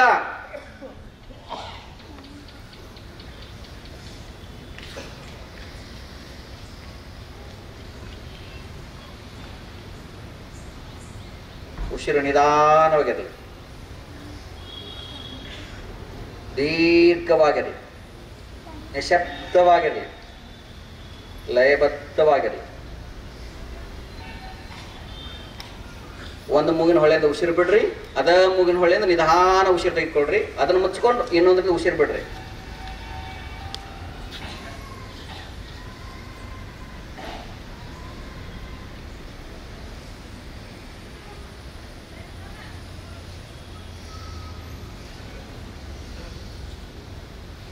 ವಾಪಸ್ ಈ ನಾಡಿ ಶೋಧನ ಮಾಡ್ತಿರಲ್ಲ, ಇದು ಕಂಡೋಂಬೈಡ್ ಅಂತ ಕರೀತಾರೆ. ಮಾಡುವಾಗ 4 ಗಮನ ಇಟ್ಕೋಬೇಕು. ಒಂದು, ಉಸಿರು ನಿಧಾನ ಇರಬೇಕು. 2ನೇದು ದೀರ್ಘವಾಗಿರ್ಬೇಕು. 3ನೇದು ಲಯಬದ್ಧವಾಗಿರ್ಬೇಕು. ಉಸಿರು ಬಿಟ್ಟ ತಕ್ಷಣನೇ ಉಸಿರು ಹಿಡ್ಕೋಬೇಡ್ರಿ. ಹಿಂಗೆ ಉಸಿರು ಬಿಡ್ತಿರಲ್ಲ, ಹಿಂಗೆ ಬಿಡ್ತೀರಿ, ಬಿಟ್ಟ ತಕ್ಷಣ ಒಂದು ಕ್ಷಣ ನಿಲ್ಲಿಸ್ತೀರಿ. ನೀವು ನಿಲ್ಸಿ ಮತ್ತೆ ಉಸಿರು ತೋತೀರಿ, ಮತ್ತೆ ಉಸಿರು ತೊಗೊಂಡ್ಮೇಲೆ ಮತ್ತೆ ನಿಲ್ಸಿ ಮತ್ತೆ ಉಸಿರು ಬಿಡ್ತೀರಿ. ಈ ನಿಲ್ಸಬಾರ್ದು. ಇದಕ್ಕೆ ಸಾವು ಅಂತ. ಯೋಗದೊಳಗೆ ಸಾವು ಅಂದ್ರೆ ಏನಪ್ಪಾ? ಉಸಿರು ಬಿಟ್ಟು ಉಸಿರು ಹಿಡ್ಕೋತಿರಲ್ಲ, ಅದ ಸಾವು. ಅದು ಉಸಿರು ಹೆಂಗಿರ್ಬೇಕು? ಕಂಟಿನ್ಯೂಸ್ ಆಗಿರ್ಬೇಕು, ಲಯಬದ್ಧವಾಗಿರ್ಬೇಕು. ಯಾವಾಗ ಉಸಿರು ಹಿಡ್ಕೋತೀರಿ ಅವಾಗ ವಿಚಾರ ಬಂದ್ಬಿಡ್ತಾವ. ಅವಾಗ ನಿಮಗೆ ನಾವು ತೊಗೊಂಡೇವು ಬಿಟ್ಟಿದ್ದು ನಿಮಗೆ ಗೊತ್ತಾಗಲ್ಲ. ಅದಕ್ಕೆ 4ನೇದು ಉಸಿರು ನಿಶಬ್ದವಾಗಿರ್ಬೇಕು. ಉಸಿರಾಡೋದು ಗೊತ್ತಾಗಬಾರ್ದು. ಆಮೆ ಹೆಂಗೆ ಉಸಿರಾಡಬೇಕು, ಮೊಸಳೆ ಹೆಂಗೆ ಉಸಿರಾಡಬೇಕು. ಮೊಸಳೆ 300 ವರ್ಷ, ಆಮೆ 1000 ವರ್ಷ ಆಯುಷ್ಯ. ಯಾಕಂದ್ರೆ ಉಸಿರು ನಿಧಾನವಿರಬೇಕು. ನೀವು ಶಿಟ್ಟು ಬಂದಾಗ ಮಾಡ್ತಾರೆ, ಹಿಂಗೆ ಮಾಡಕ್ಕೆ ಶುರು ಮಾಡ್ತೀರಿ. ಮೈಯಾಗ ಸೌದತ್ತಿ ಎಲ್ಲ ಬಂದಾಗ ಆಗ್ತದೆ, ರೇಣುಕಾಯಿ ಎಲ್ಲ ಬಂದಾಗ ಆಗ್ತದೆ. ಖುಷಿ ಅಂತ ನೋಡ್ರಿ, ನಿಮ್ಮ ಉಸಿರು ನಿಧಾನವಿರ್ತದೆ. ಮಕ್ಕಳು ಉಸಿರು ನೋಡ್ರಿ, ಮಕ್ಕಳು ಮಲ್ಕೊಂಡಾಗ ನೋಡ್ರಿ, ಅವಳ ಹೊಟ್ಟೆ ನಿಧಾನವಾಗಿ ಏರ್ತಾ ಇರ್ತದೆ, ಇಳಿತಾ ಇರ್ತದೆ. ಅದಕ್ಕೆ ಮಕ್ಕಳಿಗೆ ದೇವ್ರಂದ್ರು. ನಿಮ್ಮದು ಎದಿ ಏರಾಕತ್ತಿರ್ತದೆ, ಎದಿ ಇಳಾಕತ್ತಿರ್ತದೆ. ಮಕ್ಕಳಂಗೆ ಆಗೋದಂದ್ರೆ ಮಕ್ಕಳಂಗೆ ಉಸಿರಾಡ್ರಿ. ಮಕ್ಕಳು ದೀರ್ಘ ಉಸಿರಾಡ್ತಾ ಇದ್ರು. ಅದಕ್ಕೆ ಮಕ್ಕಳು ಏನ್ ಮಾಡ್ತಾವ? ಡಬ್ ಮಲ್ಕೋತಾವ ಹೊಟ್ಟೆ ಮ್ಯಾಗ. ಅದನ್ನ ಅಭ್ಯಾಸ, ಅದಕ್ಕೆ ಮಕರಾಸನ ಅಂತ, ಮೊಸಳೆ ಆಸನ. ದಿನಾಲು ಬೆಳಗ್ಗೆ ಎದ್ದು ಯಾರಿಗೂ ಉಸಿರಾಟ ಸಮಸ್ಯೆ ಅದ, ಶ್ವಾಸಕೋಶ ಸಮಸ್ಯೆ ಅದ, ಅವ್ರ ಹೊಟ್ಟೆ ಮ್ಯಾಗ ಮಲ್ಕೊಂಡು ಹಿಂಗೆ ಗದ್ದಕ್ಕೆ ಹಿಡ್ಕೊಂಡು ಮಲ್ಕೋತಾವಲ್ಲ ಮಕ್ಕಳು, ಹಂಗೆ ಮಲ್ಕೊಡ್ರಿ. ನಿಮ್ಮ ಆರೋಗ್ಯ ವೃದ್ಧಿ ಆಗ್ತದೆ. ಎಂದು ಜೀವನದಲ್ಲಿ 10 ನಿಮಿಷ, ಬೆಳಗ್ಗೆ 10 ನಿಮಿಷ, ರಾತ್ರಿ 10 ನಿಮಿಷ ಖಾಲಿ ಹೊಟ್ಟೆ ಮಾಡಿದ್ರೆ ನಿಮ್ಮಲ್ಲಿ ಜೀವನದಲ್ಲಿ ಯಾವ ರೋಗ ಬಂದರೂ ಶ್ವಾಸಕೋಶದ ರೋಗ ಎಂದೂ ಬರಲ್ಲ. ಅಷ್ಟು ಸ್ಟ್ರಾಂಗ್ ಆಗ್ತದೆ. ನಿಮಗೆ ತೆಲುವು ಬರೋದಿಲ್ಲ. ಇದನ್ನು ಹೇಳಿದ್ರು ಶುಶಿಮ್ನ ನಾಳದೆ ಉದಕವತಿದ್ದಿ. ಯಾವಾಗ ನೀವು ನೀರು ಬಿಟ್ಟರೆ ಗಿಡಕ್ಕೆ ಮೊಳಕೆ ಬರಾಕತ್ತು. ಮೊಳಕೆ ಗೊತ್ತಲ್ಲ, ಬ್ರಹ್ಮ ಬೀಜ ಬಿತ್ತರಿ, ಬಿತ್ತಿದ ತಕ್ಷಣ ಏನಾಗಿತ್ತು? ನಿಮ್ಮೊಳಗ ಜಾಗೃತಿ ಉತ್ಪತ್ತಿ ಆಗತ್ತು. ನಿಮ್ಮೊಳಗ ಚೈತನ್ಯ ಬರಾಕತ್ತು, ಜ್ಞಾನ ಬರಾಕ್ ಶುರು ಮಾಡ್ತು. ಯಾವಾಗ ಜ್ಞಾನ ಬರಾಕ್ ಶುರು ಮಾಡ್ತತಿ, ಯಾವಾಗ ಗಿಡದೊಳಗೆ ಮೊಳಕೆ ಬರಾಕ್ ಶುರು ಮಾಡ್ತತಿ, ಅವಾಗ ಏನಾಗ್ತತಿ? ಪಶುಗಳು ಬರಾಕ್ ಶುರು ಮಾಡ್ತಾವ. ಆಕಳು ಬರಾಕ್ ಹತ್ತತಿ, ಎಮಿ ಬರಾಕತ್ತತಿ, ಆಡ ಬರಾಕತ್ತತಿ, ಮತ್ತೆ ಅವು ಪ್ರಾಣಿಗಳದಾವಲ್ಲ ಅವು ಏನ್ ಮಾಡ್ತಾವು, ಇದನ್ನ ಮೈಯಾಕ ಬರಾಕತ್ತಾವ. ಏನ್ ಮಾಡ್ತಾವು, ಹಸಿರು ಕಾಣಕತ್ತತಿ, ಕಾಣುಕ್ಕಿಂತ ಮೊದಲು ಯಾವ ಬರಂಗಿಲ್ಲ. ಯಾವಾಗ ಕಾಣಕತ್ತತಿ, ಸಸಿ ಬರಾಕತ್ತತಿ, ಅವಾಗ ಏನ್ ಮಾಡ್ತಾವು, ಪ್ರಾಣಿಗಳು ಪಕ್ಷಿಗಳು ಬರಕ್ ಶುರು ಮಾಡ್ತಾವ. ಯಾಕಂದ್ರೆ ತಿನ್ಬೇಕು ಅಂತ. ಅದಕ್ಕೆ ಏನ್ ಮಾಡಿದ್ರು, ಬೇಲಿ ಹಾಕಬೇಕು, ಹೊಲಕ್ಕೆ ಕಂಪೌಂಡ್ ಹಾಕಬೇಕು. ಅವಾಗ ಒಡ್ಡ ಕಟ್ತಿದ್ರ, ಈ ಕಂಪೌಂಡ್ ಕಟ್ತಿದ್ರೆ. ಇಲ್ಲಿ ಕಂಪೌಂಡ್ ಯಾವುದು ಅಂತಂದ್ರೆ ಸಮತೆ ಸೈರಣೆ ಎಂಬ ಬೇಲಿಯ ನಿಕ್ಕಿ. ಅತ್ಯಂತ ಸಮಾಧಾನದಿಂದ ತಾಳ್ಮೆ ಅನ್ನೋದೇ ಇಲ್ಲಿ ಬೇಲಿ. ಯಾಕೆ ಒಮ್ಮಿಗೆಲೆ ಫಲ ಸಿಗಂಗಿಲ್ಲ, ಒಮ್ಮಿಗೆಲೆ ಮೊಳಕೆ ಹೊಡೆಯಂಗಿಲ್ಲ, ಒಮ್ಮಿಗೆಲೆ ಜ್ಞಾನೋದಯ ಆಗೋದಿಲ್ಲ. ಅಪ್ಪಗಳು ಎಷ್ಟು ವರ್ಷ ಹಿಡಿತು, ಎಷ್ಟು ವರ್ಷ ಅಪ್ಪಗಳು 90ಕ್ಕಿಂತ ಪೂರ್ವದಲ್ಲಿ 95, 96 ಇಸ್ವಿ ತನ ಅಪ್ಪಗಳು ಈ ರಾಜ್ಯಕ್ಕೆ ಗೊತ್ತಿರಲಿಲ್ಲ. ಗೊತ್ತಿದ್ರೇನು? ಅವಾಗ ಹಳ್ಳಿಯಲ್ಲಿ ನಾವು ಚಿಕ್ಕವರಿದ್ದಾಗ ನಮ್ಮ ಪೂರ್ವಾಶ್ರಮ ಬರ್ತಿದ್ರು ಅಪ್ಪಗಳು. ನಮ್ಮ ಪೂರ್ವಾಶ್ರಮ ಅಂತೇಳಿ ಅವರ ಮಂತ್ರ ದೀಕ್ಷೆ ಮಾಡಿದ್ರು. ಮಲ್ಲಿಕಾರ್ಜುನಗಳು ಜೂಗಳಂತಿತ್ತು. ಅಲ್ಲಿ ಕೃಷ್ಣಾ ನದಿಯ ದಡದಲ್ಲಿ ಕೂತ್ಕೊಂಡು ಪ್ರವಚನ ಮಾಡ್ತಾ ಇದ್ರು ತಿಂಗಳಾನ್ಗಟ್ಲೆ, ಭಗವದ್ಗೀತೆ ಬಗ್ಗೆ, ಪಾತಂಜಲಿ ಯೋಗ ಸೂತ್ರ ಬಗ್ಗೆ. ಅವಾಗ ಅಪ್ಪಗಳ ಜೊತೆಗೆ ನಾವು ಹೋಗ್ತಿದ್ವು. ಅಪ್ಪಗಳು ನಮ್ಗೆ ಹೆಂಗೆ ಈಜಾಡ್ಬೇಕು ಹೇಳಿ ಕಳಿಸ್ತಿದ್ರು. ಬಾವ್ಯಾಗ ಜಿಗಿಸಿ ಬಿಡೋರು. ಅಪ್ಪಗಳು ಅವಾಗ ಬಾವ್ಯಾಗ ಈಜಾಡ್ತಿದ್ರು, ಸತ್ಸಂಗ ಮಾಡ್ತಾ ಇದ್ರು, ನಮಗೆ ರನ್ನಿಂಗ್ ಓಡಿಸ್ತಾ ಇದ್ರು, ಕುಸ್ತಿ ಹಿಡಿಸ್ತಾ ಇದ್ರು. ಯಾವಾಗ ಚಿಕ್ಕ ವಯಸ್ಸಿನಾಗ. ಅವಾಗ ಅಪ್ಪಗಳು ಬಗ್ಗೆ ಇಡೀ ರಾಜ್ಯಕ್ಕೆ ಗೊತ್ತೇ ಇರಲಿಲ್ಲ. ಎಷ್ಟು ವರ್ಷ ಹಿಡ್ತು? 30-40 ವರ್ಷ ಅವ್ರ ತಪಸ್ಸು, ಬಿಳಿ ಹಂಗೆ ಎಲ್ಲ. ಇವತ್ತು ಇಡೀ ಜಗತ್ತ ಅಪ್ಪಗಳನ್ನ ನಡೆದಾಡುವ ದೇವರು ಅಂತ. ಈ ದೇಶದಲ್ಲಿ ವಾಕಿಂಗ್ ಟೆಂಪಲ್ ಟಾಕಿಂಗ್ ಗಾಡ್ ಅಂದ್ರೆ ನಮ್ಮ ಅಪ್ಪಗಳು. ಅಪ್ಪಗಳ ಜೊತೆಗೆ ಅಮೆರಿಕಕ್ಕೆ ಹೋಗಿದ್ವಿ ನಾವು. ಅನೇಕ ದೇಶಗಳಲ್ಲಿ ಅಪ್ಪಗಳು ಪ್ರವಾಸ ಮಾಡಿದೇವೆ ನಾವು. ಅಲ್ಲಿ ಎಲ್ಲಿ ಹೋಗ್ತಾರೋ ಇವರೊಬ್ರು ಹೊಂಟ್ರ ಅಲ್ಲಂ ಪ್ರಭುದೇವ ಅನಿಸ್ತಿತ್ತು. ನಿಂತರೆ ನೆರಳಿಲ್ಲ, ನಡೆದರೆ ಹೆಜ್ಜೆ ಇಲ್ಲ. ಹಾಗೆ ನೋಡಕ್ಕೆ ಒಟ್ಟ ಗೊತ್ತಾಗ್ತಿರ್ಲಿ ಒಬ್ಬರು ಸಂತ್ರದಾರ ಅಂತ ಹೇಳಿ. ಬಟ್ ಅದೇನು ಗೊತ್ತಿಲ್ಲ. ಇವ್ರ ಹತ್ರ ಬಂದ ತಕ್ಷಣನೇ ಆ ವಿದೇಶದವರೆಲ್ಲ ಹಿಂಸೊಂದು ಕೈ ಮುಗ, ಟಾಟಾ ಬಾಯ್ ಬಾಯ್ ಅನ್ನೋಲ್ಲ, ನಮಸ್ತೆ ನಾವು ಹಾಕೊಳ್ಕೊಂಡ ತಕ್ಷಣ. ಅಂದ್ರೆ ಆ ಥರ ಒಂದು ದೈವ ಶಕ್ತಿ ಇತ್ತು. ಅದು ಒಂದೇ ದಿನಕ್ಕೆ ಬರಲಿಲ್ಲ. ಅಪ್ಪಗಳು ಬಹಳ ತಾಳ್ಮೆಯಿಂದ, ಸಹನೆಯಿಂದ. ಅಪ್ಪಗಳು ಬಹಳಷ್ಟು ಕಷ್ಟಗಳು ಬಂದು, ನಿಮಗೆಲ್ಲ ಗೊತ್ತದ. 1, 2, 3 ಅವ್ರಿಗಿಂತ ಹೆಚ್ಚು ಕಷ್ಟಗಳು ಬಂದು ಮಲ್ಲಿಕಾರ್ಜುನ ಅಪ್ಪಗಳಿಗೆ. ಧಾರವಾಡ ತಪನ್ ಕುಮಾರ ಸ್ವಾಮಿಗಳು, ನಿಮ್ಗೆಲ್ಲ ಗೊತ್ತಿದೆ ಇದೆಲ್ಲ. ಹಂಗ ಅದಕ್ಕ ಸಮತೆ ಸೈರಣೆ ಎಂಬ ಬೇಲಿಯ ನಿಕ್ಕಿ. ಬರೀ ಬೇಲಿ ಇಟ್ರ ಅಕ್ರ ಆಗಂಗಿಲ್ಲ, ಹೊಲದಾಗ ಯಾವತ್ತೂ ಇರಬೇಕಾಗ್ತದೆ. ಆವಾಗಲೂ ತೋಟದಲ್ಲಿ ಜಾಗರವಿದ್ದು ಅಂತಾರ. ಆವಾಗಲೂ ಸದಾಕಾಲ ಈ ಭೂಮಿ ಈ ತೋಟದಾಗ ಇದ್ದುಕೊಂಡು ಕಾಯ್ಬೇಕಂತಾರ. ಆವಾಗಲೂ ತೋಟದಲ್ಲಿ, ಈ ಶರೀರ ಅನ್ನುವಂತಹ ತೋಟದೊಳಗ. ಯಾಕ ಪಶುಗಳು 5 ಪಶು ಅದಾವು. ಕಣ್ಣು ಬಂದ ಏನ್ ನೋಡ್ತತಿ, ಕಿವಿ ಏನೋ ಕೇಳ್ತತಿ, ನಾಲಿಗೆ ಏನೋ ರುಚಿಸ್ಬೇಕಂತ ಹೇಳ್ತತಿ, ಈ ಚರ್ಮ ಏನೋ ಒಂದಿಷ್ಟು ಸ್ಪರ್ಶ ಮಾಡ್ಬೇಕಂತ ಹೇಳ್ತತಿ. ಪಂಚಕರ್ಮೇಂದ್ರ ಪಂಚ ಜ್ಞಾನೇಂದ್ರಗಳದಾವಲ್ಲ, ಇದು ನೋಡ್ತಾ ಇದು ನನಗೆ ಬೇಕಂತ ಅನ್ಸಾಕತ್ತತಿ, ಅದನ್ನ ನೋಡ್ಬೇಕಂತ ಅನಿಸ್ತತಿ, ಅದನ್ನ ತಗೋಬೇಕಂತ ಅನ್ಸ, ಅದನ್ನ ರುಚಿಸ್ಬೇಕಂತ ಹೇಳ್ತತಿ. ಯಾಕೆ ಇದು ಈ ಪಶುಗಳದಾವು. ಇವು ಈ ಸಸ್ಯನ್ನ, ಈ ಬೀಜ ಇವತ್ತು ವೃಕ್ಷ ಹಾಕತ್ತದ, ಫಲ ಕೊಡಕತ್ತದ. ಆವಾಗಲೂ ತೋಟದಲ್ಲಿ ಸದಾಕಾಲ ಜಾಗೃತ ಇರಬೇಕು. ಮನವೆಂಬುದೇ ಸರ್ಪ. ಮನಸ್ಸ ಸರ್ಪ ಇದ್ದಂಗೆ. ತನುವೇ ಹೇಳಿಗೆ. ಅದ ತನು ಅಂತಾರೆ ಬುಟ್ಟಿ, ಹಾವಿನ ಬುಟ್ಟಿ. ಇನ್ನಾವಾಗ ಕೊಂದಿಯುವುದೆಂದ್ರೆ ಇನ್ನಾವಾಗ ತಿಂದಿಯುವುದೆಂದ್ರೆ.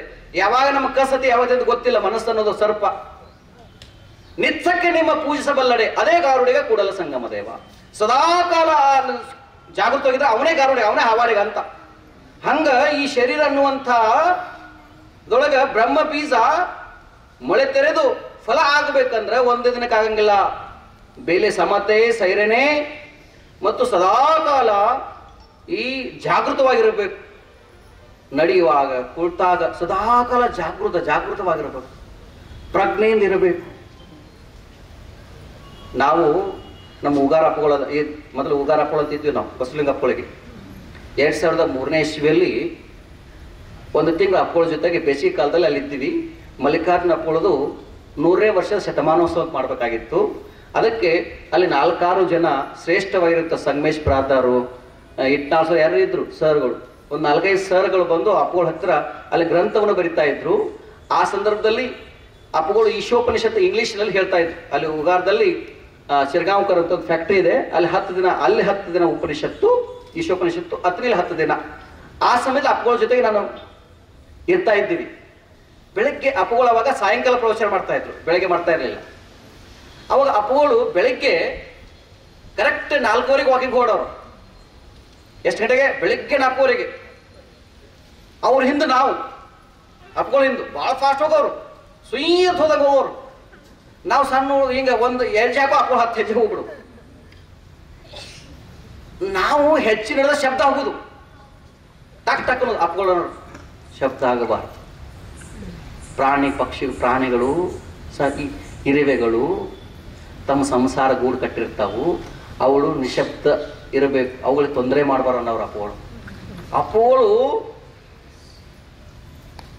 6 ಕಿಲೋಮೀಟರ್ ಹೋಗೋದು, 6 ಕಿಲೋಮೀಟರ್ ಬರೋದು 1 ಗಂಟೆ ಒಳಗೆ. ಒಂದು ಶಬ್ದನು ಅಪ್ಪಗಳು ನಡೆದ್ರೆ ಶಬ್ದನ ಆಗ್ತಿರ್ಲಿಲ್ಲ, ಹಂಗ ನಡೆಯೋರು. ಅಪ್ಪಗಳು ಏನು ಗಾಯ ಹೊಂಟಾರಪ್ಪ ಅಂತ ಅನ್ಸೋದು ನಮಗ. ನಾವು ನಡೆದ್ರೆ ಶಬ್ದ ಆಗೋದು. ಅಪ್ಪಗಳು ಹೇಳಿದ್ರು ಹೆಂಗ ನಡಿಬೇಕು ಅಂತ ನಮಗೆ ಕಲಿಸೋರು ಅಪ್ಪಗಳು. ನಡೆಯಲು ಕಲಿಸಿದ ಬಸವ, ಉಣಲು ಕಲಿಸಿದ ಬಸವ, ಉಡಲು ಕಲಿಸಿದ ಬಸವ. ಬಸವನ ಹೆಸರು ಹೇಳದೆ ಬಸವನಾಗಿ ಬದುಕಿದವರು ನಮ್ಮ ಅಪ್ಪಗಳು. ಬಸವ ತತ್ವವನ್ನು ಹೇಳದೇನೆ ಬಸವಣ್ಣ ಹೇಗಿದ್ದ, ಅಲ್ಲಂ ಪ್ರಭುದ ಹೇಗಿದ್ದ ಅಂತ ಏನಾದ್ರೂ ಕೇಳಿದ್ರೆ ಅದು ಜ್ಞಾನಗ ಸಿದ್ದೇಶ್ವರ ಫಲ ನೋಡಿ ಸಾಕತ್ತು, ಬಸವನ ದರ್ಶನ ಆಗ್ತಾ ಇತ್ತು ಅಲ್ವಾ? ಯಾಕಂದ್ರೆ ಅವ್ರು ಸದಾಕಾಲ ಜಾಗೃತಿ ಇದ್ರು. ಅಪ್ಪಗಳು ಬಹಳ ಜಾಗೃತಿ ಇರೋರು. ಅಪ್ಪಗಳಿಗೆ ವಾಕಿಂಗ್ ಮಾಡುವಾಗ ಕಾರವಾರ ಕಡೆ ಅಲ್ಲಿ ಪ್ರವಚನ ಇತ್ತು. ಅಪ್ಪಗಳು ಮೋಸ್ಟ್ಲಿ ದಾಂಡೇಲಿ ಎಲ್ಲ ಕಡೆ ಪ್ರವಚನ ಇತ್ತು. ಅಲ್ಲಿ ಹೋಗಿದ್ರು.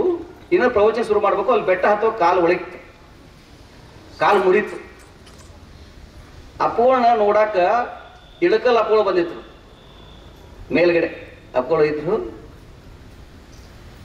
ಅವಾಗ ಹೆಂಗಾಯ್ತ್ರಪ್ಪ, ಏನಾಯ್ತಪ್ಪ? ಅವಾಗ ಒಂದು ಕ್ಷಣ ಹಿಂಗೆ ಒಳಗ್ತಾರಪ್ಪ ಅಂತ. ಅವಾಗ ಅಪ್ಪಗಳು ಅಂದ್ರ ಆ ಒಂದ ಕ್ಷಣ ಅಲ್ರಿಪ್ಪ ಎಲ್ಲ, ಅದ್ರಲ್ಲಿ 2 ಅರ್ಥ ಇತ್ತು. ಒಂದು ಕ್ಷಣದಲ್ಲಿಪ್ಪ ಎಡುವುದು. ಆ ಕ್ಷಣಕ್ಕೆ ನಾನು ಜಾಗೃತಿ ಇರ್ಲಿಲ್ಲ ಅಂತಂದ್ರು ಅಪ್ಪಗಳು. ಆ ಕ್ಷಣ ಒಂದ ಕ್ಷಣ ಮನುಷ್ಯನ್ ನೋಡ್ರಿ, ಸಿಟ್ಟ ಕ್ರೋಧ ಆ ಕ್ಷಣದೊಳಗೆ ದಾಟಂದ್ರೆ ಮುಗಿದು ಹೋಯ್ತು. ಹಂಗ ಆವಾಗಲೂ ತೋಟದಲ್ಲಿ ಜಾಗರವಿದ್ದು ಸಸಿಯ ಸಲಿದನ ಕಾನ ಗುಹೇಶ್ವರ ಅಂತ ಹೇಳಿದ್ರು. ಆ ತರ ಸಸಿಯನ್ನು ಸಲಿದವರು ಫಲವನ್ನು ಕೊಟ್ಟು ನಿಷ್ಪತ್ತಿ ಎಂಬ ಹಣ್ಣು ತೊಟ್ಟು ಕಳಚಿ ಬೀಳುವಲ್ಲಿ ಕೂಡಲ ಸಂಗಮ ದೇವ ತನಗೆ ಬೇಕೆಂದು ಎತ್ತಿಕೊಂಡ. ಅಪ್ಪಗಳು ಎಂತ ಹಣ್ಣದು? ನಿಷ್ಪತ್ತಿ ಹಣ್ಣದು. ಮತ್ತದಕ್ಕೆ ಉತ್ಪತ್ತಿ ಇಲ್ಲ. ವೃತ್ತಿ, ಪ್ರವೃತ್ತಿ, ನಿವೃತ್ತಿ ಅಂತದ. ವೃತ್ತಿ ವೃತ್ತಯ ಪಂಚತಯ್ಯ ಕ್ಲಿಷ್ಟ ಕ್ಲಿಷ್ಟ ಪ್ರಮಾಣ ವಿಪರ್ಯ ವಿಕಲ್ಪ ನಿಗ್ರಹ ಸ್ಮೃತಯ. ಪತಂಜಲಿ ಯೋಗ ಸೂತ್ರ ಇದು. ಯೋಗ ಚಿತ್ತ ವೃತ್ತಿ ನಿರೋಧ. ವೃತ್ತಿಗಳ ನಿರೋಧ ಮಾಡೋದೇ ಯೋಗ. ಈ ವೃತ್ತಿ ಇದು. ಒಂದು ಜಾಬ್ ಮಾಡ್ತೀರಿ, ಎರಡನೇದು ಆ ಜಾಬ್ ಕಂಟಿನ್ಯೂ ಮಾಡ್ತೀರಿ, ಅದರಿಂದ ರಿಟೈರ್ಡ್ ಆಗ್ತದೆ.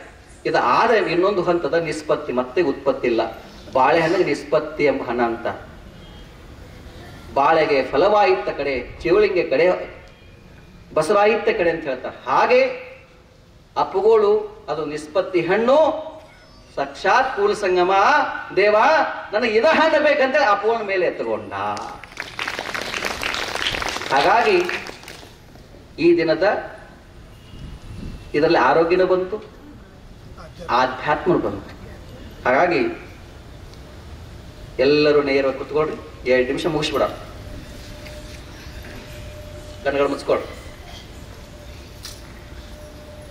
ಆಳ ಉಸಿರು ತೆಗೆದುಕೊಳ್ಳಿ, ಆಳವಾಗಿ ಉಸಿರು ಬಿಡಿ.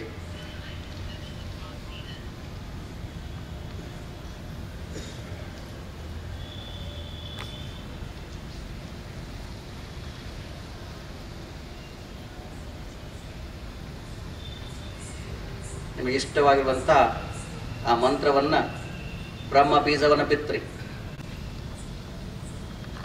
ಮನಸ್ಸಿನಲ್ಲಿ ಓಂ ನಮಃ ಶಿವಾಯ ಅಂತ ಹೇಳ್ತಾ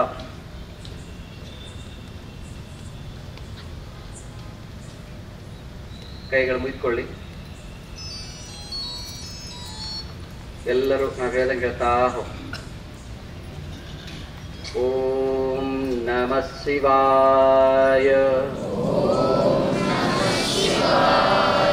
ಓಂ ನಮಃ ಶಿವಾಯ. ಓಂ ನಮಃ ಶಿವಾಯ.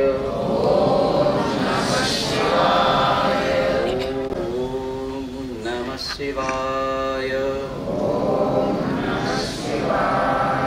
ಅಖಂಡಮಂಡಲಾಕಾರಂ ವ್ಯಾಪ್ತಂ ಯೇನ ಚರಾಚರಂ ತತ್ಪದಂ ದರ್ಶಿತಂ ಯೇನ ತಸ್ಮೈ ಶ್ರೀ ಗುರವೇ ನಮಃ.